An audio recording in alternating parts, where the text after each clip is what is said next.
오늘 25일부터 26일 FOMC를 앞두고 미국 10년물 국채금리가 다시 연 3%에 육박하고 있다. 기준금리 인상은 예상돼 온 것이지만 실제 발표가 나오면 시장금리 상승 그리고 달러 강세를 다시 촉발할 수 있는데 이에 신흥국 불안에 다시 불을 붙일까 두려운 상황.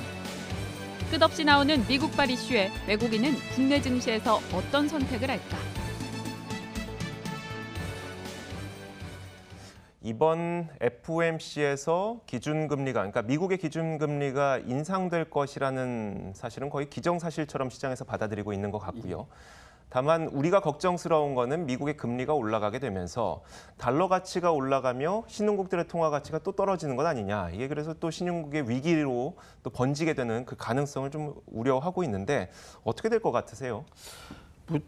우선 이제 금리 인상은 거의 100%로 네네. 가정을 하고요. 또 12월 같은 경우도 지금 80%로 보고 있는 상태이기 때문에 연내 수차례 금리 인상에 대해서는 투자자들이 이미 인지를 하고 있는 네네. 부분입니다. 그래서 어느 정도 금리 인상에 대한 스트레스는 미리 이제 덜어냈다라고 좀 봐야 되는데 관건은 이제 최근에 신흥 시장이 좀 불안했잖아요. 특히 이제 환율이 불안정했죠. 뭐 터키라든가 아르헨티나 문제라든가 최근에 인도, 인도네시아 이런 문제가 이제 불거진 상태에서 금리 인상이 실제로 단행됐을 때 이제 달러와의 가치 움직임에 따라서 신흥시장 환율이 또 이제 들썩거리면서 이제 불안감이 또 조성될 가능성이 있거든요. 근데 이 부분을 사실 해결할 수 있는 거는 결국 이제 무역 전쟁 부분이 얼마나 완화가 되느냐 여부로 봐야 될 것 같습니다. 그래서 금리 인상이 단행되는 시점에서 만약에 이제 미중 간의 무역 갈등 부분이 더욱 크게 부각이 된다면 달러 가치가 이중으로 급등하는 그런 요소가 만들어질 수 있거든요. 이렇게 된다면 외국인들 입장에서는 주식을 팔고 싶지 않아도 환율 변동성 때문에 어쨌든 리스크를 피해야 되는 상황이 만들어질 수 있거든요. 그래서 이런 부분들, 그러니까 그 시점에서 금리 인상 자체에 대해서는 이미 시장에서 어느 정도 인지를 하고 있는 상태이기 때문에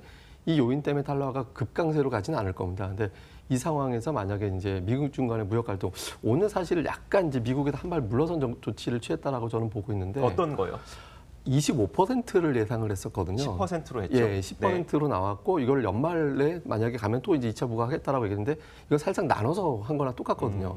실질적으로는 2천억 달러에 대해 제품에 대한 관세 부과를 한 게 아니라 1,000억 달러 이하의 관세 부과한 거라고 봐야 되거든요. 그러니까 최악의 상황에서 한 발 물러섰다라고 봐야 되고 또 오늘 잘 보시면 이제 뭐 중국에서 맞서는 카드로 나온 걸 보면 위안화 절하가 생각보다 크게 되지 않았습니다. 아주 미미한 수준으로만 내려갔거든요. 그러니까 지금 치고받고 한 게 생각보다 아주 강하지는 않았기 때문에 이런 걸 놓고 볼 때는 현재로서는 그 금리 인상이 확정되고 나면 다음 금리 인상까지는 3개월 정도의 시간이 있고 이에 따라서 신흥시장 환율은 그렇게 크게 움직이지는 않을 것 같다라고 보여지는데 뭐 여기서 이제 만약에 이제 중국이 적극적으로 대응을 하게 된다면 금리 인상과 더불어서 이 두 가지 재료가 더해지면서 상당히 압박을 받는 그런 형태가 될 가능성이 있어 보입니다. 결국은 금리 인상의 결정이 문제가 아니라 금리 인상을 하는 그 과정에서 미중 무역 분쟁이 더 심화될 것이냐. 심화된다면 당연히 사람들이 이제 너무 불안하니까 달러를 더 사게 되겠죠.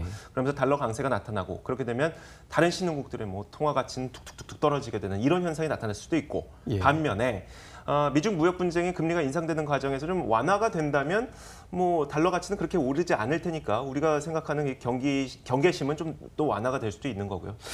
이렇게. 미국 입장에서 생각을 해보면 지금 금리가 만약에 이제 올라가서 달러가 가치가 확 올라가게 되면 중국의 관세 부과 효과가 상당히 약해지는 그런 형태가 되거든요. 그래서 중국에서 미국으로 수출되는 제품 가격이 떨어지게 되니까요. 그러면 관세 부과 하나가 될 수 있는 상황도 만들어질 수 있기 때문에 달러화를 초강세로 끌고 가기는 미국도 아마 부담스러울 겁니다. 그래서 이런 부분들을 만약에 감안해 본다라면 FOMC 전후됐을 때 무역 전쟁에서 아주 강한 어떤 카드를 주고받는 형태가 되지 않는다면 아마 달러 가치가 그렇게 치솟지 않으면서 뭐 주식시장에 큰 재료가 되지는 않을 것 같습니다. 참, 그러니까 우리가 참 속상한 거예요. 트럼프가 달러 강세를 만들어 놓고 달러 강세 때문에 중국에서 미국으로 수입되는, 그러니까 수출되는 그 제품 가격이 내려가는데 그걸 또 위안화 니네가 조작하지 않았냐 이렇게 탓하면서 또 관세 부과하고 있고.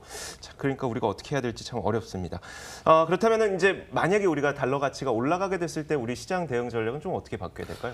만약에 달러 가치가 올라가게 되면 이제 환율이 강세를 그러니까 떨어지는 거죠. 우리나라 이제 환율이 가치가 떨어지게 되고 환율은 올라가게 되는 환율 올라가는 거죠. 이런 형태가 되는데 초기에는 외국인들 자금 이탈이 많이 좀 심각하게 나올 겁니다. 근데 다만 이게 길게 이어지기는 어려운 게 어쨌든 지금 미국 쪽에서도 어느 정도 타격이 불가피하다라는 게 나오고 있고 트럼프의 주요 지지층이라고 할 수 있는 뭐 농업 지역이라든가 이런 쪽에서도 지지율에 대한 어떤 걱정이 나오기 시작하고 있거든요. 그래서 결국에는 타결될 가능성이 높다라고 보여지기 때문에 그러니까 당장은 약간 어떤 변동성 감안해서 뭐 현금 약간 확보하는 것 정도는 가능하겠지만 현재로서는 그렇게 이제 크게 우려할 가능성은 높지 않다 이렇게 봐야 되겠고요.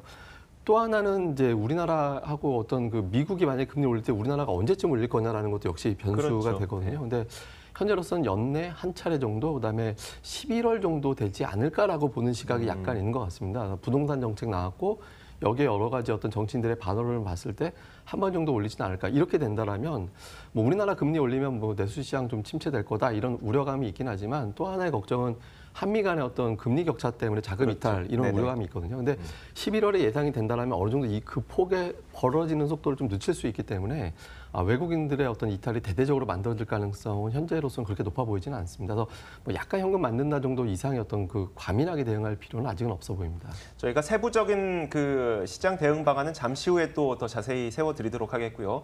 다음 이슈도 준비가 되어 있습니다. 우리는 민족 대명절인 추석을 앞두고 있죠. 과연 들고 가야 될까요? 아니면 정리하고 가야 될까요? 다음 이슈 만나보도록 하겠습니다. 보통 명절을 앞둔 주식시장은 지지부진한 흐름을 보이는 계절성이 있다. 긴 연휴 기간에 대외 이슈가 생겼을 때 대응하지 못한다는 우려 때문인데 과거 통계를 보니 명절 마지막 거래일 3일 전 주가는 바닥을 형성하는 경향이 있다고.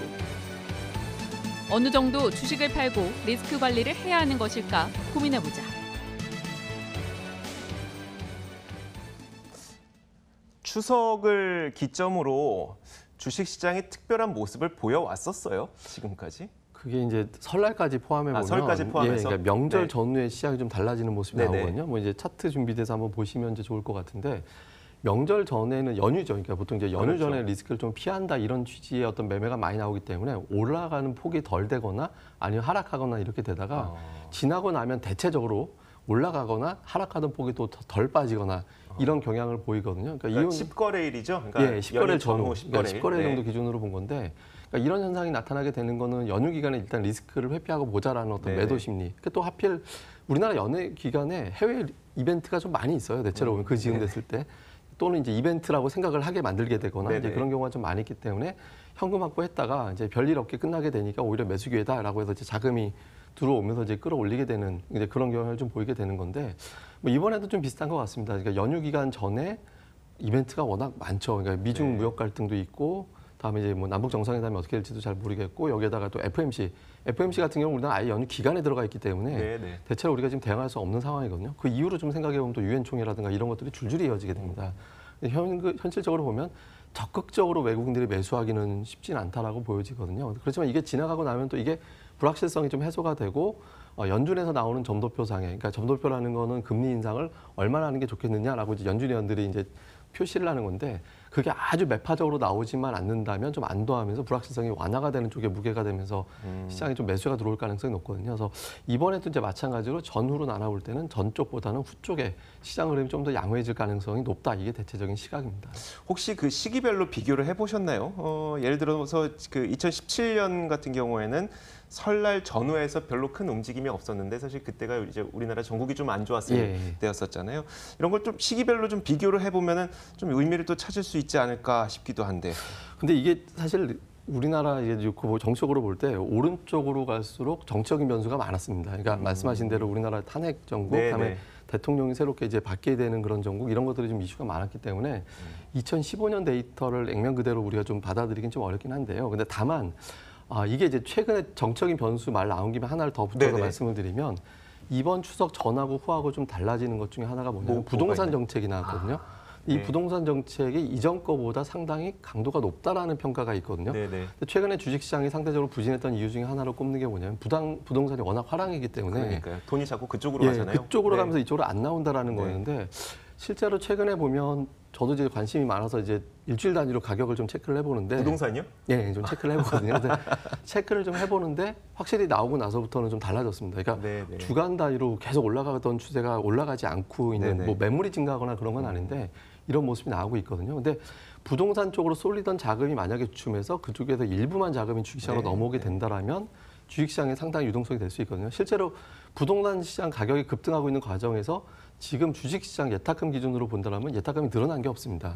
그리고 주식형 펀드 쪽으로도 자금이 일관되게 들어오진 않았거든요. 네. 그러니까 국내 주식시장에 자금이 들어오지 않았는데 이번 같은 경우는 추석 전에 부동산 정책이 나왔고 여기에서 추석 전까지 들썩거리는 게 마무리가 되고 추석 이후가 되면 아마 집 매물이라든가 이게 조금 더 증가될 가능성이 높거든요. 네. 이런 흐름이 나온다라고 보면 이전의 데이터와 달리 이번 같은 경우는 또 다른 변수에 의해서 조금 주식시장에 자금 유입되는 규모가 좀 커질 가능성도 있지 않을까. 또 남북 정상회담이라든가 이런 이슈가 있기 때문에 뭐 그런 관점도 생각은 해봐야겠습니다. 참 추석이 중요한 기점이 될 것도 같은 게 가족들이 모이면 그때부터 집 얘기하거든요. 예. 너희 집 얼마나 올랐니? 이러면서 그때부터 뭐 가족 회의를 시작하고 예. 앞으로 어떻게 할 거야? 이런 것들 물어보고. 무섭더라고요. 저희 보니까 네. 2년 사이에 집값이 70% 올라간다라는 거를 눈으로 보니까 이게 이제 상당히 이슈가 되는데 이게 이제 만약에 부동산에서 남북 정상회담 끝나고 나면 이제 주식시장 올라가지 않을까 이런 기대감으로 만약에 바뀌게 되고 실제로 외국인들 입장에서 만약에 비핵화 종전선언 된다라면 상당히 매력적으로 바뀌게 되거든요. 그래서 이런 이벤트까지 연결되는지 좀 잘 살펴봐야겠습니다. 네, 알겠습니다. 자, 저희가 앞으로의 전략을 좀 세워보도록 하겠습니다. 일단 말씀하셨던 것처럼 추석 이후에 시장이 그래도 좀 개선되지 않을까라는 기대감을 우리가 가지면서 그러면 어떻게 시장에 대응을 할 것인가 이 투자 전략을 좀 세워보면 어떨까요? 그 외국인들은 어쨌든 매매 규모가 계속 축소될 겁니다. 그러니까 네. 지금부터 만약에 길게 이어진다면 10월까지 외국인들의 매매가 축소될 가능성도 있어요. 왜냐하면 우리나라 연휴 그다음에 또 중국 연휴 기간 들어가거든요. 맞아요. 네. 그러니까 아시아 주요국 연휴가 계속 이어지게 될 때 외국인들의 매매 규모를 축소시키는 그런 성향이 있기 때문에 시장이 대형주들이 와하고 올라가는 장세가 만들어지기는 현실적으로 쉽지 않거든요. 그러니까 업종별, 종목별 차별화가 되면서 상당히 좀 재미없는 투자들 입장에서는 좀 재미없고 가는 종목 일부만 강세를 보이는 그런 형태가 될 가능성이 높거든요. 근데 만약에 대부분의 시나리오가 우호적으로 된다라면 그러니까 예를 들어서 남북 정상회담에서 이제 북한 쪽에서 어떤 비핵화로 가는 어떤 로드맵을 만들어주고, 네. 그다음에 FOMC에서 이제 비둘기파적인 결과물이 나오게 되고, 중국이 이번 어떤 관세 부과에 대해서 협상을 파기하겠다라는 어떤 반대되는 어떤 의견을 나오지 않는 전제가 만들어진다라면 대부분 리스크가 완화가 되면서 그 위에 어떤 강세를 보일 수 있거든요. 근데 이거는 다 추측이지 현재 확인된 건 없잖아요. 네. 연휴 전에 우리가 확인해 볼 수 있는 건 한두 개에 그치기 때문에 현재로서는 적극적으로 이제 적극적이고 공격적으로 매매하기보다는 안정적인 수준에서 유지를 하거나 약간 현금 정도 조금 늘려놓는 수준으로 유지하면서 추석 연휴 이후에 어떤 시장의 변수를 감안을 해봐서 선택과 집중을 해서 좀 적극적으로 매매해 나가는 그런 전략이 필요할 것 같습니다. 저희가 업종을 좀 구분해 보면 어떨까라는 생각이 들어요. 사실 종목들 가운데 또 업종별로 들고 가도 될 만한, 그러니까 추석 연휴와 함께 들고 가도 될 만한 종목들도 좀 있을 것 같고, 일단 실적이 뒷받침되는 종목들은 딱히 그렇게 큰 걱정은 없을 것 같고. 예. 근데 요즘에 워낙 테마성으로 묶여 있는 종목들이 참 많다 보니까 예. 먼저 한번 나눠보죠. 제약바이오 그리고 뭐 대부 그리고 또 뭐가 있을까요? 일단 그 두 가지만 먼저 해보고 예. 제가 그 중간에 생각나는 것도 말씀드릴게요. 굳이 제약바이오와 대북 같은 경우는 매도할 네네. 이유는 없다 이렇게 봐야겠는데요. 제약주 같은 경우는 그 삼성전자 실적 발표가 나오기 전까지는 삼성전자 지금 실적 전망치가 살짝 상향 조정되는 조짐도 좀 있어 보이긴 하는데 어쨌든 실적으로 시장을 끌고 나가는 이슈가 아니거든요. 그러니까 지금 실적에서 좀 자유로운 업종 중심으로 가고 있기 때문에 제약 업종에 대한 어떤 매수세는 당분간 유지될 가능성이 높고요. 그다음에 제약 업종 종목별로 보면 스케줄이 이상하게 자꾸 하나 두 개씩 열려 있습니다. 그러니까 이런 부분들 감안해 볼 때 이제 제약 업종 계속 들고 가는 게 좋아 보이고요. 남북 경협주도 마찬가지입니다. 지금 경협주 오늘 뭐 주가가 좀 부진하다 하더라도 이후에 경제인들과의 어떤 대담이라든가 이런 부분에서 몇 가지 성과물이 나올 가능성이 있거든요. 그러니까 이런 과정에서 또 다시 단기 매수가 들어올 수 있기 때문에 변동성이 나온다 하더라도 주가는 이제 다시 상승 시도할 가능성이 높습니다. 그래서 테마성 종목이라고 할 수 있는 두 업종에 대해서는 지금은 굳이 매도할 사항은 아니지 않나. 약간 좀 뭐 많이 올라간 종목이라면 현금 비중 좀 늘리는 정도는 몰라도 대대적으로 전면적으로 현금 확보할 정도는 아닌 것 같습니다. IT 하나만 더 볼게요. 왜냐하면 최근 들어서 그 미중 무역 분쟁 때문에 뭐 애플이 거기에서 새우등 터지는 예. 그런 업체다 이런 이야기도 있고 사실 간간이 좀 어떤 그 글로벌 투자은행은 반도체가 안 좋다고 얘기하고 또 어떤 예. 투자은행은 아니다 괜찮다 아니면 자산운용사는 또 괜찮다 이렇게 얘기하기도 하고 예, 해서요. 예. 우리가 연휴를 보내는 동안에도 또 해외는 안 쉬니까 거기서 또 글로벌 어떤 뭐 이상한 말들이 오고 갈 수가 있거든요. IT는 어떻게 할까요? 그러니까 뭘 보느냐에 따라 다른데 애플을 본다면 사실은 우리 입장에서는 뭐 애플폰 안 팔려도 삼성전자 팔면 되니까 네네. 또는 이제 물론 애플에 공급하는 업체들은 일부 피해는 보겠습니다만 시황 관점에서 보면 삼성전자가 직접적으로 크게 타격받는 건 네네. 아닐 수도 있거든요. 그래서 애플 관점으로 본다면 큰 문제는 아닌데 문제는 지금 반도체에 대한 논란이 매일 바뀌고 네네. 있거든요. 그러니까 뭐 좋았다, 뭐 모건스탠이라든가 골드만삭스는 안 좋다라고 안 좋다. 얘기했다가 뭐 뱅크 오브 아메리카 멜린치에서는 또 좋다고 얘기했다가 네네. 지난주에 또 데이비 페퍼라는 어떤 자산운용사 이제 담당자 경영자 같은 경우는 시장은 나쁘다, 주식시장 굉장히 나쁘다라고 얘기하면서 그러면서 또 마이크론 테크놀로지는 매수해야 된다 네네. 얘기를 했거든요. 또 오늘 도이체뱅크 같은 경우는 또 부정적으로 또 얘기를 했잖아요. 근데 부정적으로 얘기하면서 오늘 삼성전자 SK하이닉스가 올라가는 게 부정적으로 얘기하면서도 목표 주가는 80달러에서 60달러로 낮추지만 네. 매력적이다 이런 얘기를 또 해줬거든요. 네. 사실상 매도하라는 얘기는 아니잖아요. 그러니까 이렇게 되면서 이제 계속 달라지고 있는데 삼성전자 실적이 나오게 되면 이 판을 좀 바꿔버릴 가능성이 높거든요. 그러니까 우려에도 불구하고 실적이 이렇게 잘 나오면 상당히 싼데 이런 어떤 인식이 될 가능성이 높고 또 하나는 수급 측면에서 지금 최근에 삼성전자 SK하이닉스의 일관되게 공매도가 줄고 있거든요. 네, 네. 그러니까 대차 잔고 줄면서 공매도가 줄고 있기 때문에 외국인들의 어떤 하락 포지션이 상당 부분 정리되고 있다라고 봐야 되거든요. 그래서 이 SK하이닉스라든가 삼성전자 중심으로 본다라면 지금 현재로서는 지금 뭐 제가 계속 뭐 지난주, 지지난주 말씀드렸지만 당장은 좀 지루할 수도 있겠지만 네네. 길게 본다라면 지금 그렇게 우려할 구간은 좀 통과하고 있는 것이 아닌가 이렇게 보고 있습니다. 네, 알겠습니다. 자, 저희가 여러 가지 이슈 그리고 추석 연휴를 우리가 좀 종목을 들고 가야 되는지 말아야 되는지 그리고 남북 경협과 관련된 건설주에 대한 이슈까지 총 망라해서 한번 짚어봤습니다. 자, 오늘 시황맨의 시장 타파 블로크 이동훈 대표와 함께 이야기 나눠봤습니다. 오늘도 말씀 고맙습니다.